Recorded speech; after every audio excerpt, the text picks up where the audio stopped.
on a Thursday Night Throwdown. Do you hear that loud? Is that loud to you? Tonight's topic is Westerns. Oh, I forgot my prop. I don't see any of you guys are actually dressed for the occasion. So, this is episode number 4 of Thursday Night Throwdown. So we did muscle cars, we did barbecue, we did trucks, and this week we're doing Westerns at the behest of episode 3's voluntold winner, and that was Mr. Jeff Johnson. Who do we have in here? We have Johnson, we have Beeman, and we have Mittermundy. So that means that from the start, we're down 3 Throwdowners who have taken the Rocky 3 towel and thrown it across the ring and bailed on the entire endeavor. But that's okay. We'll pick people up in the interim here. So, They don't know anything about Western. who doesn't know anything about Western? Turn your man card in. Yes, you turn your woman card in. You know plenty about Westerns. Only the few that my dad watched on repeat. You know all about Rawhide. You know about the Rifleman. You know all about the TV shows. You know about Bonanza. You know about Ponderosa. So we'll go around the room tonight, and we'll see who. We'll start with who's going to throw down and say what is the greatest Western of all time. You know, Jeff Johnson's just going to go like John Wayne. You can't just come in and go John Wayne. No, no, The Searchers. The Searchers on John Wayne is definitely the best ever. I mean, I shared the still at the end of the movie with him framed in the doorway. When I was a kid and watched that the first time, I could feel the emotion coming out of the screen with that shot. And this is The Searchers? The Searchers. You see, I'm not familiar with that. Okay, who was in The Searchers? John Wayne. I'm going to have to search to see who is in The Searchers. It is a classic film. He comes back from the Civil War, of course, and then the Indians have kidnapped a family member, and he is the searcher. Okay, so, you know, maybe I did see this, but who else is in it? I thought someone was going to say, I thought you were going to say McClintock. I thought we were going to get McClintock as the number. That is the greatest comedy Western of all time. No, you can't say it's the greatest comic because you're going to get pushback from the Blazing Saddles crowd, and I think that the belt's going to get thrown down, and that you might lose on that one. So that might be a throwdown. McClintock is a funny one. Who was the guy that played the old was it Walter Brennan who played the old cookie guy that ran the house for him? Well, I don't remember. Yeah, it was. I don't remember his name. Yeah, it was the guy that he would play like the cook dude in some of the John Wayne movies, and the McClintock Ranch. He kind of like ran the ranch for McClintock, and he was the one. He was the one that told him at the end of the film, "Hey boss, I don't know if I let her get away with that one there, boss. You may want to do something about that." That's when he decided to take the frying pan out and give Maureen O'Hara a whacking. All right, so Johnson says The Searchers. Joe Beeman, I don't know. Did we drag you into this one because you're all about CCs and fuel injections? And cars and trucks and things that are driven by motors. Listen, KingDude, I can almost talk on anything. You can almost talk on anything. Okay. All right. So let me start out by saying when I was a young E2, I was out and, oh, look at that. Well, I brought a different one tonight. This is Evan Williams bottled in bond. Looks delicious. What do you got there, Johnson? Ooh. It's Hades' Forsaken Camera. I've never seen John. What was it again? John Connolly? Yes, it's a distillery in, I believe, Virginia. John Connolly. That sounds like. Well, wasn't John Connolly the governor of Texas when Kennedy was shot? Wasn't that John Connolly? I don't know. I've never seen that bourbon. So if you make your way to the St. Benedict Center or anywhere near there this October, you'll have to bring a bottle. All right, Joe Beeman. I didn't mean to interrupt you and I didn't mean to throw a throwdown belt in your path. It's okay. I just finished my bourbon before I got on. I had a little Bluegrass Distillers, my favorite from down in Kentucky. Mm-hmm. You've had a little bit of it. I went to John Wayne's house when I was out there. I actually went to his little house, and it's right outside Des Moines, Iowa, is where it's located at. And if you're going to ask me what my favorite Western movie was, I loved The Rooster Cogburn. I thought it was a fantastic movie. I remember watching it with my grandfather when I was probably 8, 9 years old with an older Hepburn in it, if I remember it. That was the one with Hepburn, right? Remember, he's the little old lady he's floating down the river with. But it was just all John Wayne's movies are very good Western. And to be quite honest, for what I understand about him and read about it, I mean, I only know about what I read. He was a good American guy. Like, he loved his country. He refused to bend to any of the modern 60s garbage was going on. So I've always respected him as an actor, that he stayed true to who he was and only took on roles that he thought that fit American standards.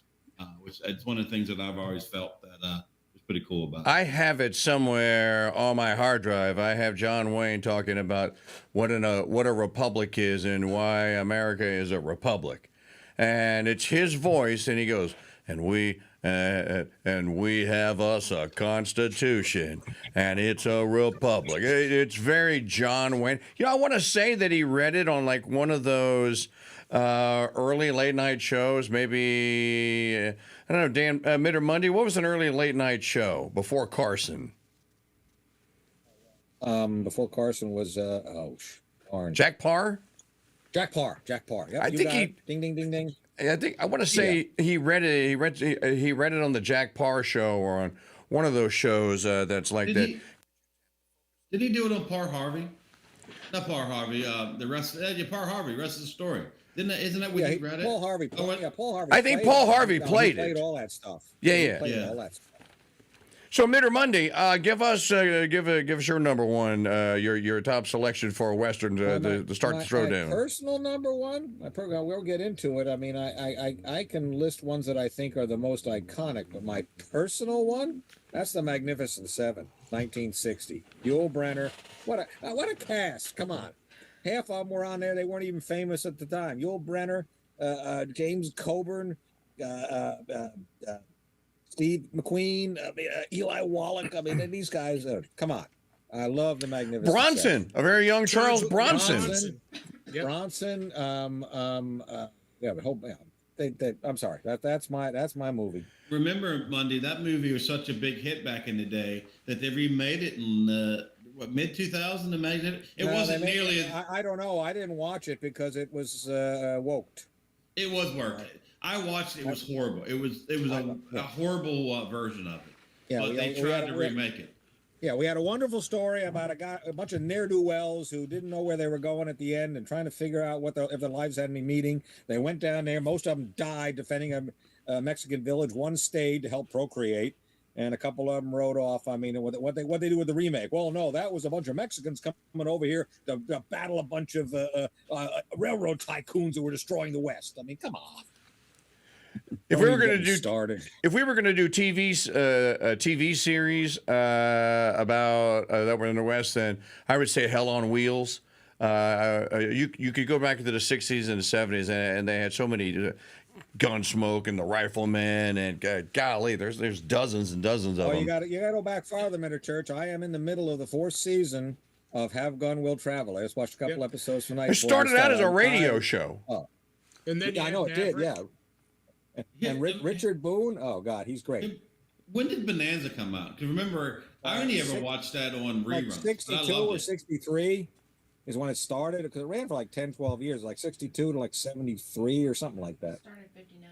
1959 or somewhere. You were close. You were close. Yeah, it was on for like 12 years, was it? Was it not Mrs. Buckshot's mom? It was on for 14 seasons.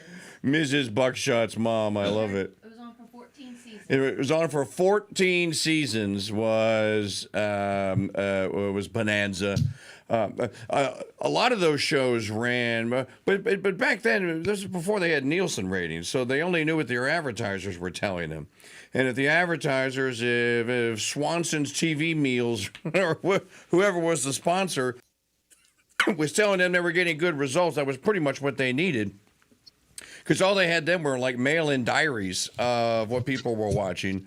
And you also have to remember, they didn't have what we call like, they had the networks, but they didn't have the immediate capability of transmitting stuff like live. That's why, like, with the first football games that were transmitted live were such a big deal that they went nationwide, because you didn't have any satellites.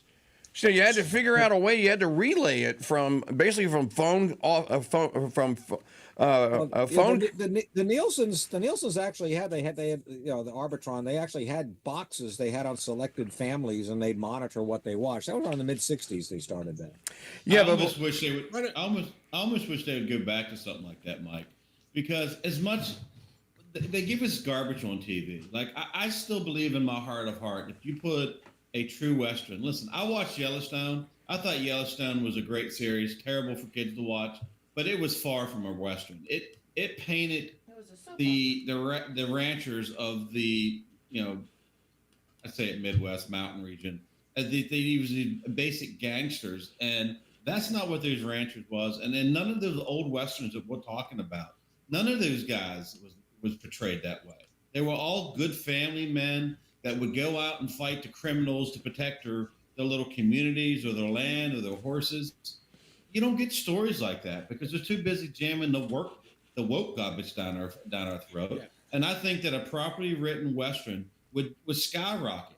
I think, has any of you guys watched The Horizon, which is the first episode? No. No. I wanted to go to what he said, because that was exactly where I was going to go with Bonanza, the rifleman. Okay, the mothers were out of the picture, but the family dynamic, there was respect for the father. There was respect for the elders. These shows today, it is all about the right here and now. They don't care about tradition and family values. It's all about the here and now and how I can pleasure myself right now. Yeah. And yesterday's news story that you talked about all day today in the show today, Mike, is an exact example of destroying good family entertainment.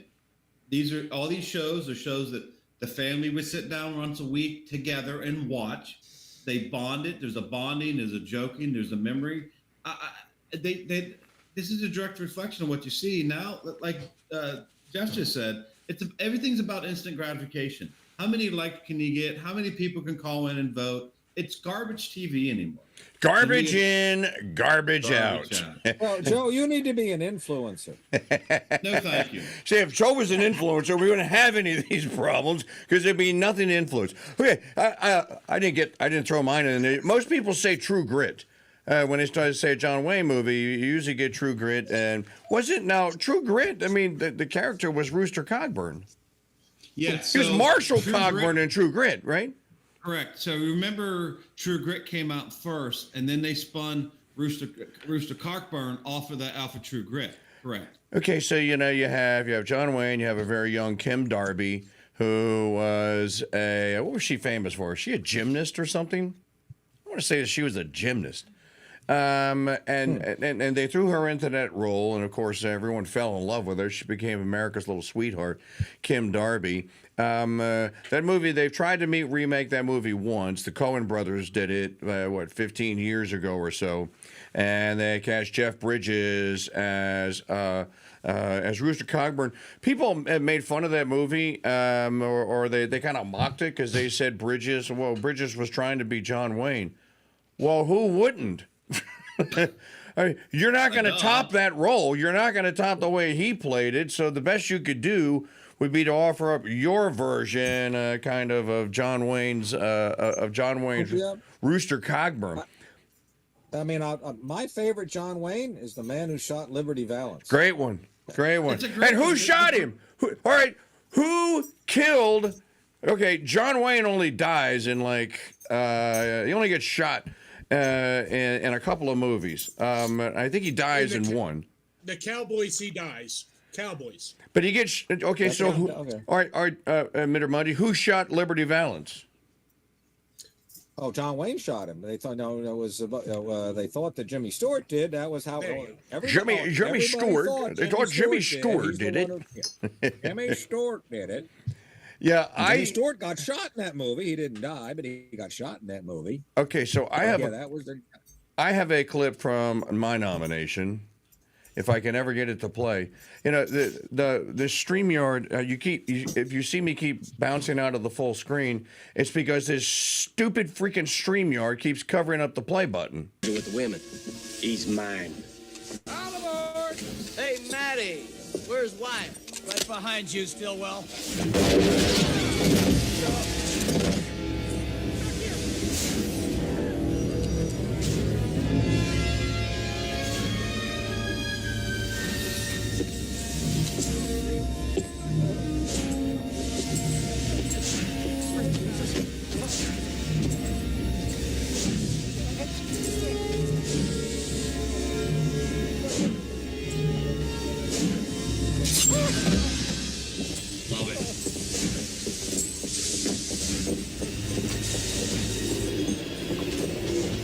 All right, Clanton. You called down the thunder, well, now you got it. You see that? It says United States Marshal. Quiet, please don't kill me. Please. Take a good look at him, Mike, because that's how you're going to end up. The Cowboys are finished, you understand me? I see a red sash, I kill a man wearing it. So run, you cur. Run! Tell all the other curs the lie's coming! You tell them I'm coming! And hell's coming with me, you hear? Hell's coming with me! We know that was your favorite one. And then again, I have to exit out of the screen because this infernal blasted stupid StreamYard. Don't sell me the professional level and the capability to have 12 people on if you can't handle 12 people on the screen. Is what I would say. Is what I would say about that. In any event, I saw that movie in the theater. And, of course, everyone says that, well, that was Val Kilmer's best role, and Val Kilmer stole the show. He was great as Doc Holliday, but I still think he was fantastic. I truly did like Val Kilmer as an actor most of his career, but I do believe that that's one of his best roles. Now, stole the movie. Kirk Douglas. That whole cast was very good. Yeah, It'd be real tough to say Kirk that one Douglas stole that show. Yeah. What movie that has Sam Elliott can't be great? Oh, Sam Elliott's awesome. You got Kurt Russell. Now, the first time I ever saw Kurt Russell Mr. Monday for these youngsters in the room was in like 1969 or 1970 in a Disney flick called The Computer Wore Tennis Shoes. And he was a young, he was in the Herbie movies. Yeah. Remember, he was in the Herbie movies. He was in an episode. He was in one of the first season episodes of Lost in Space. He was in Lost in Space. So he was very young. I've always liked Kurt Russell, and he comes out. He kind of drops out of the whole Disney thing, and then he just disappears for a couple of years. Does some bit TV parts, and then John Carpenter cast him in The Thing. You know, like Biden would say, you know, the thing. The thing. Carpenter who were the cast two it. actors in the Sackets. Who are the We already Sackets? know one. The movie. It was a movie. Great movie. Yeah, it was. Two main actors. We already know one because we just talked about him. It was Sam Elliott and Thomas Magnum. Oh wow. It was yeah. You mean Tom Selleck? Yes. Okay. Tom Selleck, and that is a great movie too with those two. Just the interaction between them, they were perfect as brothers. So so back to Tombstone for just a minute. And so Kurt Russell kind of drops out, and then he reappears in 1981 or 1982 in The Thing, and that's when John Carpenter was a big deal. He's coming off a couple of Halloween and a Halloween 2, and then Kurt Russell is in Escape from New York. He's Snake Plissken. Yeah. And then he plays a couple other roles, and then he's in a couple of Turner and Hooch, or he wasn't in Turner and Hooch. Oh, He was one of them. he does that one. He does that one with his live-in girlfriend, supposedly wife, Goldie Hawn. Was that Overboard? That was is later. Overboard. Overboard was Yeah. later. Overboard was later, but he wasn't Overboard. He wasn't with, Overboard. Goldie Hawn. And then he shows up in this film, and I thought that the reason that I love Tombstone so much because it is a Western. They wanted to make a Western, and they made a flippin' Western. You got Kurt Russell. You know who the guy? All right, Mr. Monday, you're a big Gods and Generals fan. Who played Ike Clanton? Did you catch it? Who played Ike Clanton? Oh, because I saw it a lot. You know, I like the movie, but it doesn't give me the vibes that it gives you. I mean, Stephen Lang, who played Stonewall Steve Lang was in Jackson. that? Oh, That was wow. Stephen Lang playing Ike Clanton, and Stephen Lang. right off his role in what was that? Soul Man. So Kurt Russell, Stephen Lang, Billy Bob Thornton, a fat Billy Bob Thornton. Is the one that oh Johnny, I didn't see you standing there. You may go now. That's Billy Bob Thornton. Of course, you have Kurt Russell. You have Bill Paxton. Bill Paxton is in it. You have a couple of Powers Booth is in it. These are all great actors. What a great cast. I say, Mike, I like the movie, but you know what was things you notice. What I liked about the movie, when you watch a lot of the shootouts and all, it's one of the few movies that actually paid respect to how many bullets were actually in the gun. It didn't like shoot 15 before they tried to reload. Amen. You watch some of these modern movies, like they've never run out of bullets. They're walking around with a saw shooting unlimited bullets. Like, come on, even they have to be reloading. I made a short list of Throwdown songs here. You're welcome to throw down on them or to add your own. So I was looking for Western songs, and of course, the first one that I came up with. I'm going to exit out of the screen real quick. The first one that I came up with is one that everyone will know, but you may not know this version. And the only reason I have this version is because you know the song.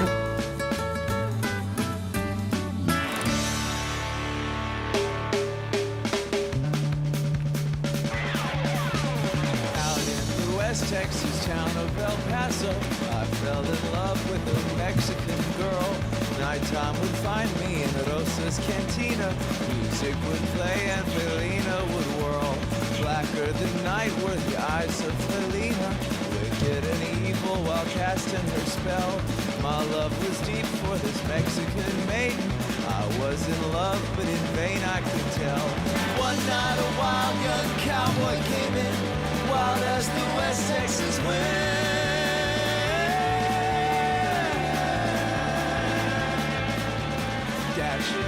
This is the version. Vince in Pittsburgh nailed it. Oh, Vince, dude. This is from King of the Hill. This is they came out with a King of the Hill soundtrack in I don't know, 2000 or wherever it was.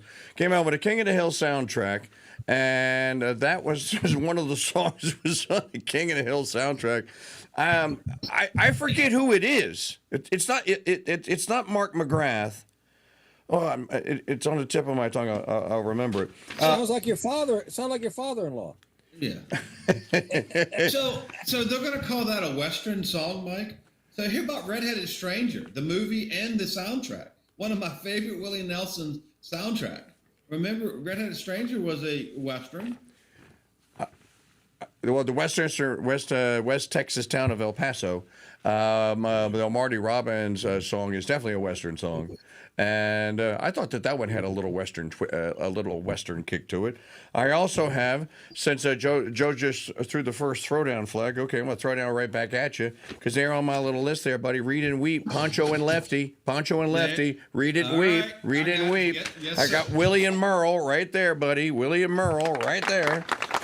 And then I have what should be everyone's favorite, Rawhide. Rawhide. But Mitter Monday, Mike, I threw in at the last minute the Magnificent Seven.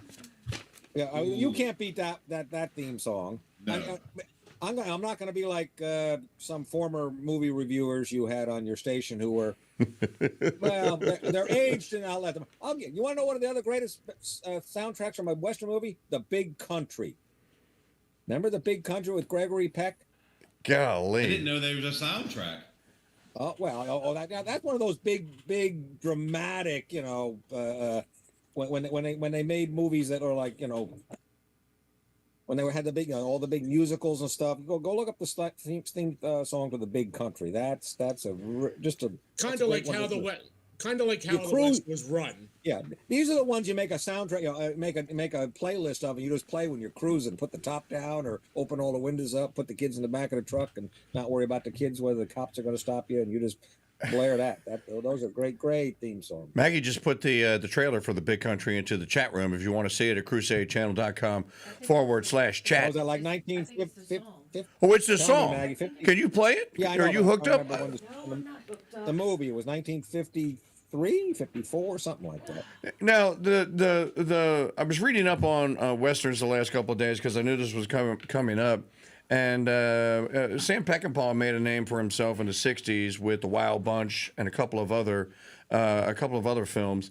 But they said that the reason that Peckinpah wanted to make westerns is because he thought that the guys that John Ford, for example, the great Irishman who made so many great films, including great westerns, he thought that John Ford was kind of sugar and candy coating the westerns too much, and that he didn't expose, how the dynamic of the West, the honorable man and the tradition, and you just come home from a hard day's work and ma and pa or they get together and all that. And Peckinpah thought that, well, that's not the way it happened. It was much grittier. It was much worse. These people were not good people. And so he wanted to show that in films. And so that he made, I forget what the first one was, but then he made The Wild Bunch. And, The Wild Bunch is one of the more popular Westerns.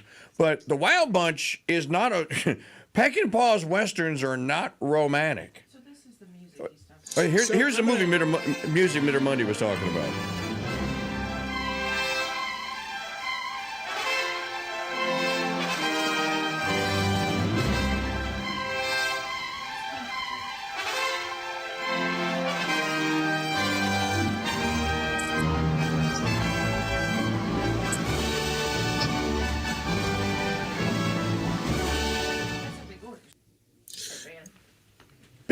Big orchestration there. Concert bands.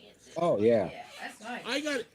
I got to go back to this guy that's saying that John Ford didn't get the West. Again, I'm going back to the Searchers because John Wayne plays Ethan. Ethan is not a terribly nice guy. They expected him to kill his niece when he found her because she was taken as a Indian squaw. That is the grittiness of John Ford. And John Ford is the greatest Western director in my mind. You know what else, John? Well, John, you know what? I won't throw down. I'll second Mr. Johnson. I do agree. The Searchers is probably the best example. Not my favorite Western, but it is one of the best examples of American Western movies. Interestingly enough, Jeff Johnson and Mitter Monday and Mitter Beeman and all of you watching out there, interestingly enough, you know what else John Ford was? What's that? He was a daily mass-going devout Catholic. Irish How Catholic. about that? Yeah, well, most people don't know the name Ford is decidedly Irish lad. That is an Irish name. And that's why John Ford's movies have the kind of that wholesome patina to it, because John Ford was not going to go Peckinpah. Just like with, all right, he's not a Western, but he made Western songs, Johnny Cash. Oh, I could have totally have done the Joaquin Phoenix version of the Johnny Cash story, whatever the hell the name. I walked the line. Walk the line. Walk the line. Walk the I line. could totally have done without the arrest and without the speed and without the beating of the wives and all the other stuff. I really didn't need to know that because everyone's got a skeleton in their closet. But it's like, in the biopic now, you have to concentrate on the real person that was there. You have to concentrate on the really the seamy underbelly, the real rot that is a human. And every once in a while, a little bit of virtue peeks through. I don't like that. I guess to an extent it's okay, but when they do it all the time, and that I don't want to go watch this biopic about this guy or this gal because they're going to rip her to shreds, and everything you think about them is probably going to be destroyed, and so you're going to go like, well, I don't want to watch any more William Shatner movies. Did you see what he did? Well, Of course, they haven't done Shatner yet because he's still alive. That's probably why he's going, I'm going to outlive all of you. You're not going to make any movies about me, mister. Him and Keith Richards. I don't know what keeps them alive, but they keep going. Well, yeah, cockroaches. I always say that when the nuclear bomb goes off, it'd be Keith Richards and my mother hanging out together. So back to your point you just made, Mike. God rest. Sorry, Mom. But the problem with the people who want to make the movies that only show, like Walk the Line, it's one of my all-time favorites, and the soundtrack is awesome too. And you're right, they show Johnny Cash at the beginning, the worst side of Johnny Cash. But the part that no one talks about is the grace that comes. Johnny Cash, in the second part of his life, when he got older, wiser, he atoned for his sins. He found God. He asked for forgiveness. Now, would I have loved him to go to mass? Yep, absolutely. I'm not going to sit here and say not. But they missed the whole part about God's grace. If we all got judged on the mistakes we made as a youth, none of us would make it through the gate. If you ever watched some of the what's her name who played June Carter Cash? I can't think of her name. Reese Witherspoon. Reese Witherspoon. Witherspoon. Yeah, She did an awesome job in the movie too. Yeah, supposedly, because Johnny was dead, but June Carter Cash was an advisor on that movie, and The daughter. No, the daughter. I think they brought in The things. daughter was. Yeah. It was the daughter that was the advisor. The daughter had a direct. She wrote. The daughter did some of the songs. The cover songs in the film were done. I know Roseanne. June No, it was Carter- Roseanne Cash. Roseanne Cash did some of the songs. Reese Witherspoon did meet with June Carter and spoke to June Carter, and so I mean they did actually. At least they tried. I mean, maybe they didn't get all the things that we want. The soundtrack was done. June Carter did do some of the songs, especially. Oh, sure she did. For her mom, but Reese Witherspoon and River Phoenix sung a lot of those. They went to the recording studio, and River Phoenix was like, "I do not want to discredit any of his sounds. I want the sound. I want somebody to come in and teach me how his mannerism was, how he picked the guitar like nobody else. There has been nobody pick a guitar like that man. But again, a great. Not movie. even Roy Clark. Challenge flag. No, wait a minute. Roy Clark is the great, but he picks different. Okay. Roy Clark is the greatest guitar player of all time. All right, that's a different throwdown topic. Oh my God, yes. Guitar players. We're off movies. Market. All right, back to westerns. All right. You want to talk about music, Mike? And I because I did a little looking when we were going to talk about this topic, and I didn't know this. Sergio Leone, of course, was Mr. Spaghetti Western. Supposedly, the way a lot of the movies they did when they were doing, the trilogy there, the Fistful of Dollars, Good, the Bad, and Ugly, and stuff.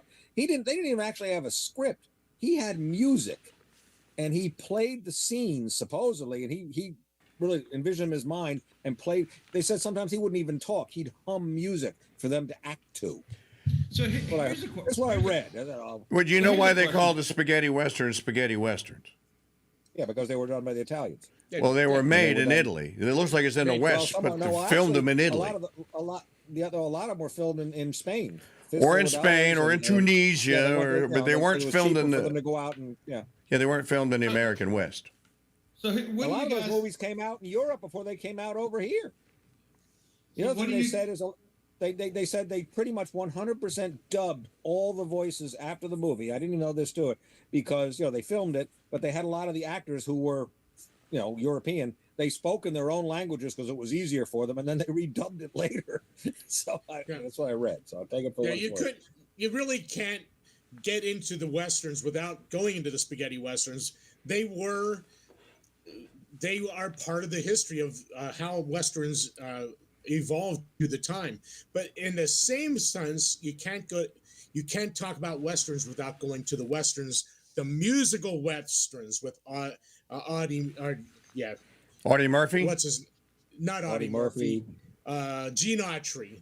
Gene Autry singing. Roy Rogers. You cannot go into westerns without at least touching on those musical ones because they're part of that history in the development of the whole Western genre. What they call those guys, the singing cowboys, right? The singing cowboys. John Wayne. There's an early John Wayne movie when he was very young where they handed him an acoustic guitar and said, sing this song. And he kind of goes, well, it's a really nice day, partner. And he just John Wayne's it. Lee Marvin was in a musical Western. And right now, the name of it slips my mind. It'll come to me, but Lee Marvin was in a musical Western. You know that at the end, okay, so you mentioned the musical Westerns. Somebody asked a question earlier. Shuffle 13, no names mentioned. Shuffle 13. Somebody asked a question earlier. Is Blazing Saddles really a Western? If you have to ask that question, you're out of the throwdown, and you're probably excommunicated for life. Mel Brooks. That movie has a piece of every decent Western ever made in it, including a musical number. You have to wait all the way to the end. I mean, you do get Lily Von Stupp. You get Madeline Kahn doing Lily Von Stupp in the middle of the film, and you get, I'm so tired. Monday's going, tired of being admired. But you got to wait all the way to the end to get Mel Brooks's take on the Western musical, because then you get Dom DeLuise directing the you push in, you tush, you stick out your butt. They're doing the dance routine in the black tie. The best scene in that is when he goes, not in the face. A lot of these movies, you got the iconic lines and stuff, and Tombstone's got a lot of them. Come on, Blazing Saddles has got them all. We almost lost a $400 hand car.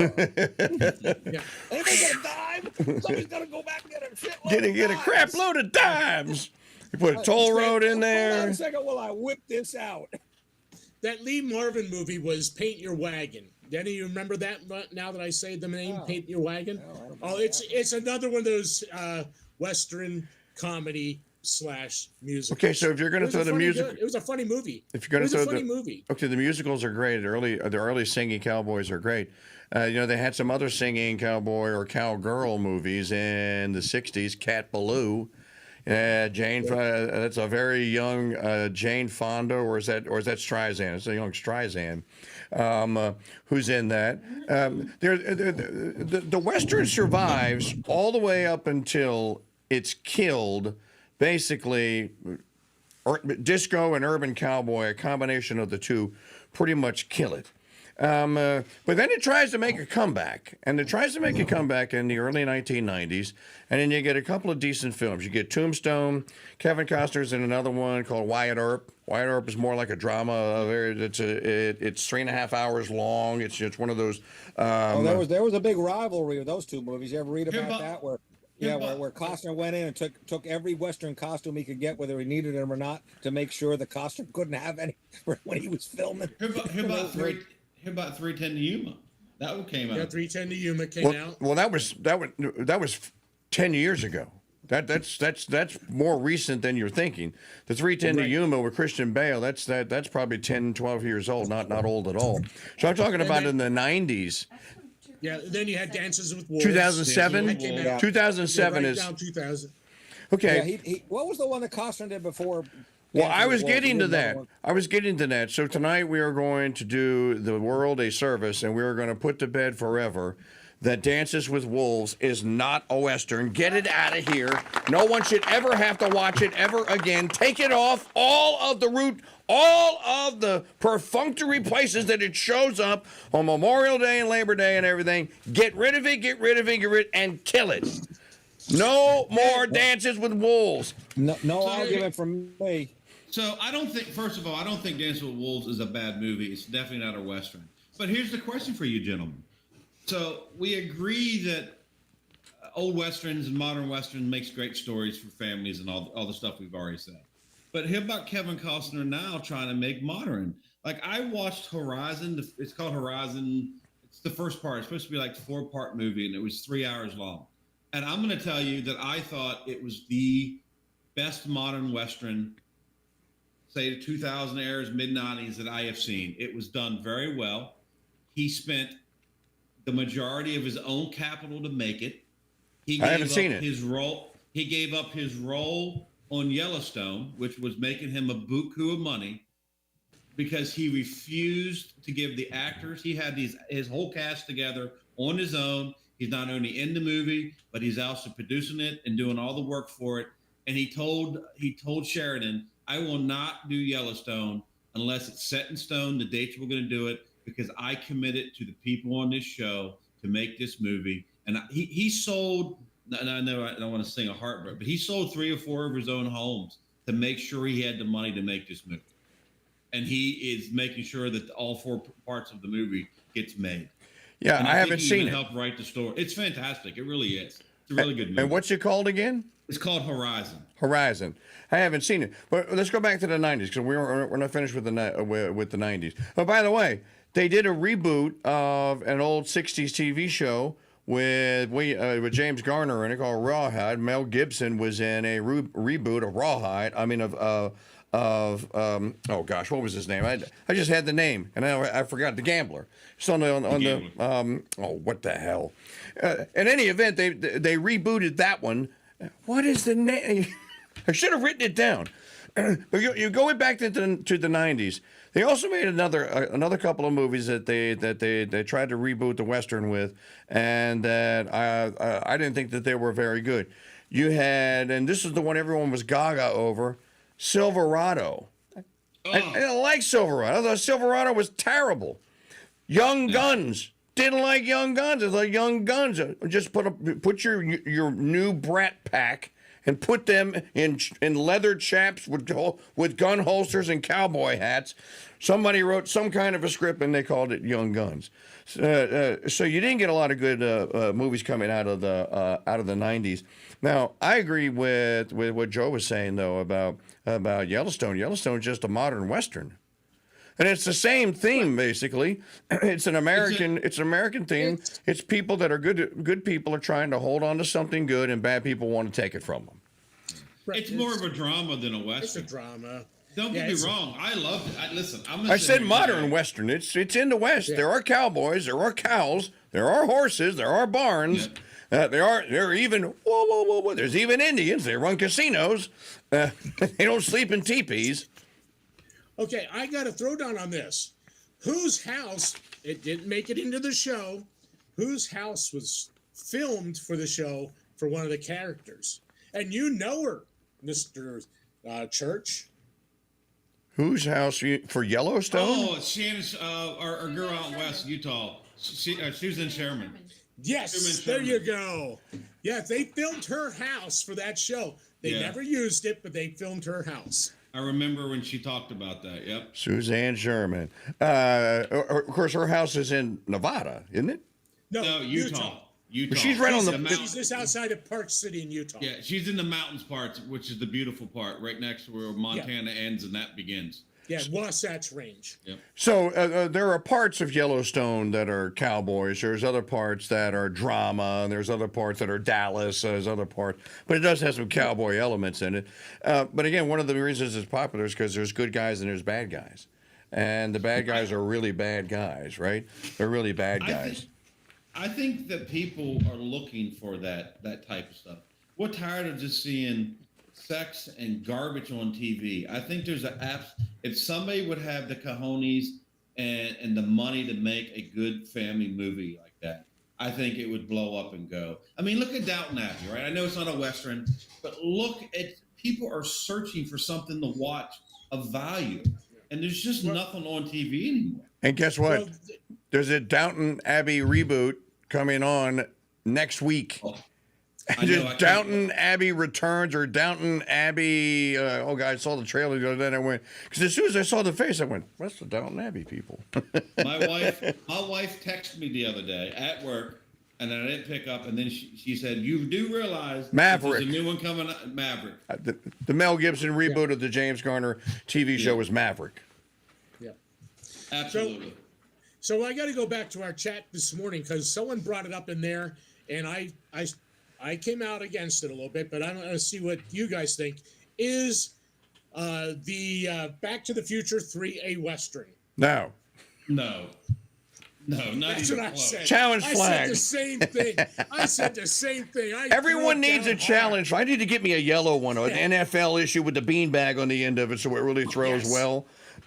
like in the Geico commercials. I'm gonna actually they throw red challenge flags. I need a red challenge flag. And you know how I defended this? I said that, okay, is Battleship a war movie?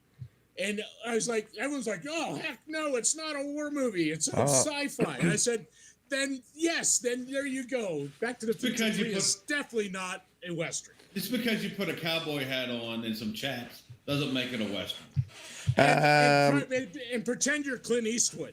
Oh, yeah. Now I haven't seen Back to the Future 3 in 30 years. So I'm not a good judge. Maybe this is the one where he actually goes back in time. Correct. To the 1880s, and they have to hide the DeLorean in a cave, right? And they're trying.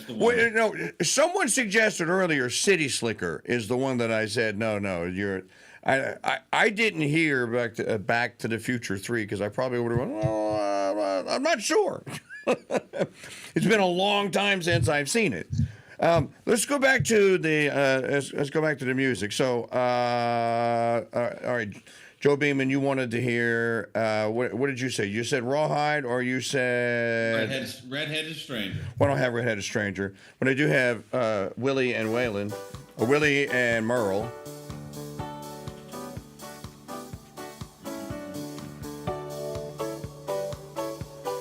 This song kind of starts off not Western E. But then it gets really Western E.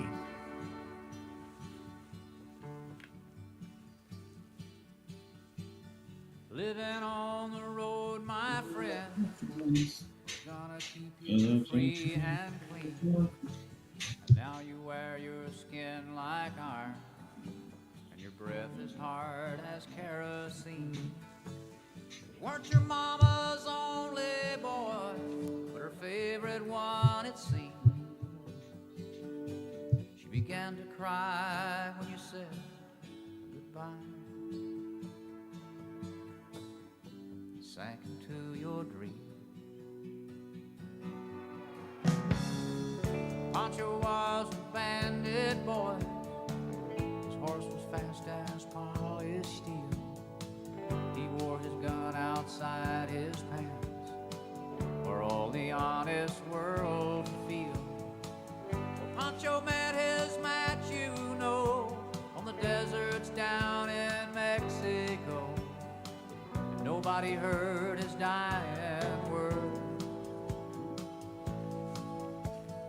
Oh, but that's the way it goes. All the federales say they could have had him any day. They only Now, I wonder which federales were after Pancho and Lefty. Which federales would have been around at the time that Willie is writing that song or is singing that song with Merle. with Merle Haggard. I also had the Magnificent Seven and Rawhide, because everybody's favorite is Rawhide. There's a couple of different versions of it. And anything else, we only have a couple of minutes left, so I don't think I'll be able to squeeze anything else in. All right. So back to John Wayne movies. Since we started this whole thing with John Wayne, somebody's asking if Shanghai Noon is a Western. No. Here's a nod one for you from the 90s. What about Quigley Down Under, Mike? Do you remember that? That's one? a great film. Tom Selleck. Western? Well, it's in Australia. It's in Australia. It's not in the Wild West. It's in the Australian outback. By the way, have you ever driven on I-10 between L.A. and Vegas, and then Vegas and New Mexico? Just when I went to NTC, but I was coming from Vegas to out in the middle of the desert. I'm asking for a specific California reason. border. Have you ever driven, Mr. Johnson? You ever been on I-10 between L.A. and Las Vegas? Not between LA and Las Vegas. No. Okay, between Vegas and New Mexico, I forget. Maybe it is Santa Fe that you go through. Yeah, I've come up that way from New Mexico up into That's the Utah, West. Up that way. Yep. Okay, that's- when you will drive through parts of Death Valley. When you come down out of the Shasta Mountain and you're going towards Las Vegas, you will go through a valley. I never went in the summer, but I understand that in parts of Death Valley, it gets like 110 degrees. That's the West. Of course, we've talked about this on Free Farm Friday, what the West used to look like. It had a lot of grass. We think of the West as being desolate, but not when the buffalo are roaming and pooping all over the place, because you leave a bunch of bull you-know-what in your path, you're going to be fertilizing the land. So it was actually a lot more green than we kind of imagine it is today. Maybe someday it will return to green. I guess we lost Middermundy. Middermundy looked like he fell off about 10 minutes ago. Yeah. So I lived out in Steamboat Springs, Colorado, and there was a bunch of ranchers there, and a bunch of us would always get our horses and run up into the mountain passes and drive the cattle back out of the passes. And it just was kind of surreal, kind of thinking back to my childhood, watching a lot of these Westerns and stuff. And here I am driving cattle out of these mountain passes. So, it was fun. A friend of mine that he wants to meet you next time you're in town, Mike. He loves you. Yeah, so I can get him to listen to you. But Eric went out there when he was in college. He went out to North Dakota because he wanted to rodeo. The only reason he went to college so he could be on the college rodeo team. But he was telling me about North Dakota, how absolute desolate it is. He's like, I don't know how anybody out there farms and ranches. It's so dry. And he said, the sun burns the snot out of you in like 10 minutes. So going back to your statement about, who's the greatest Western actor ever? No one's going to argue about John Wayne, I don't think. But didn't Bruce Dern get to shoot John Wayne in a movie? He shot him, didn't he? Cowboys. Hey, The Cowboys. He killed him, didn't he? Shot him dead. Shot him dead. Shot him dead. The Cowboys. And I want to say he was shot in one other movie, but he wasn't shot dead. But Bruce Dern has the distinction. First of all, Bruce Dern, you stuck us with your daughter Laura. Shame on you. Second of all, you shot the Duke in a movie. I don't think you should. I think you should be punished for that the rest of your life. The Duke took a lot of shoulder shots. I can tell you that. He took a lot in the shoulder. There's a lot of movies riding with one arm on a horse and still shooting people. Great. And we didn't even get into the Clint Eastwood movies. No. All of because he was in some of those spaghetti westerns, Fistful of Dollars, Good, Bad, and the Ugly, Hang 'em High. As a matter of fact, I watched when I was looking for gold sound bites. I watched the end. Oh God, what's the? It's the end of the one where he goes to the graveyard to get the gold. And he digs the gold up, and he's with the dude who's always a bad guy, a Spanish-looking bad guy, or useful idiot in these kind of films. And they dig the gold up, and he's got him tied to his horse. And he says, "Well, you're going to let me go now?" And he goes, "No, I'm not going to let you go." And he goes, "But why?" And Clint Eastwood says something to the effect of, "I told you I'd take you to the gold, Joe. I took you to the gold. There it is. You see it? Now, run." And And he's in- miniature Mr. Mundy's in the green room. He wants back in. oh, I can't see it because someone made me always go to the. Okay, hang on, Mitter Mundy. Want a decent video or not? Yeah, I've been There sitting here it for is. 10 minutes. I've been waiting for you. Yes, Quigley Down Under is a Western movie. Oh, I It's agree. one of the really good ones. Yeah, it's a It was very fantastic underrated movie. at its time. Well, and what But- at the end of Quigley Down Under, what happens? How does Tom He goes back Selleck to the States- survive? He goes back to the States with the girl. Yeah, but how does he? They leave him. They're going to leave him for dead, and then they're going to Yeah. shoot him. They're going to shoot him right there in the end of the movie or towards the Yeah, end. at the end of the movie, he says, he gives him a pistol, and he says, because he shoots with his rifle, and he said, I never had much use for him. And when he shoots, Before that, when they're going to leave him in the Oh, desert, and he when he goes, shoots him, the gold, the gold. when he shoots him, he says to him, I didn't say I didn't know how to use one. I just don't have much use for The it. useful one. That's right. Well, if I'm going to vote for a John Wayne movie, since I don't remember The Searchers, and the only one that I look forward to whenever it comes on, I'll stop and watch it. It's McClintock, Absolutely. and it is decidedly a Western. It's got humor. It's got your Western scene in it. It's got the pretty girl. It's got who played the petulant daughter who was getting married. Oh, And she went on to be, was it like Suzanne Plachette or someone? no. Was it Bob? Was it Bob? Was it Bob Newhart's wife from Bob Newhart? Was it Suzanne Plachette? That's But Suzanne. that was- that's Suzanne Plachette. Yeah. From But the that was original John Bob. Wayne's son. Well, that's In that Patrick movie. Wayne. Patrick Wayne played. Yeah. Patrick Wayne was in a lot of John Wayne movies. Look at that. We're out of time. We're out of time. The Outlaw Josie Wales, Marketex. I forgot all about the Outlaw Josie Wales. And again, people go, y'all didn't get into patience, Grasshopper. Patience is a virtue. That's why we're only doing hours, so we can come back and revisit these topics, and we can go like, Yeah, 'cause and we you- can go you back and get say, hey, into all the- last time we covered this. This time, let's pick up where we left off. Of course, we didn't exhaust barbecue or trains or trucks or prison or getting drunk, as David Allen Coe would say. So another great throwdown. I don't know, Mitter Monday. I think you're going to have to be voluntold to lead us in the in the choosing of the next topic. You have a couple of days to think about that. I want to thank everyone for listening and watching as well. Yeah, we have to go back to this. We have to go back to the science. You said in the Back to the Future. I agree. It's not a Western, but there were a couple of sci-fi ones. How about Cowboys and Aliens? That was hilarious. That was hilarious. Come on. I know we're getting out of time, but do you remember it was Sean Connery did one. It was called Outland. Do you remember Outland? I do He was a remember US Outland. Marshal You remember that Went on a Outland. I remember that. space station. Now this is a guy who's in a spacesuit going out to a locker on the space station, putting shotguns in and staging shotguns to try to. Cause I remember that because he's when he's trying to get people to help him and all, and he goes, "What about your men? My men are shit."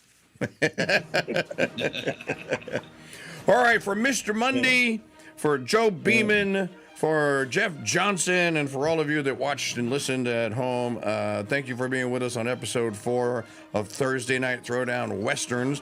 We'll find out. Oh, it was Stephanie Powers who was the daughter. Oh, that's right. Stephanie Powers was the daughter in McClintock. Thank you, Crusader Greg.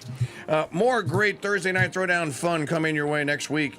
Have a safe and blessed Labor Day weekend. We'll see you tomorrow morning on the Mike Church Show for Free Phone Friday. God bless you. Merry keep you.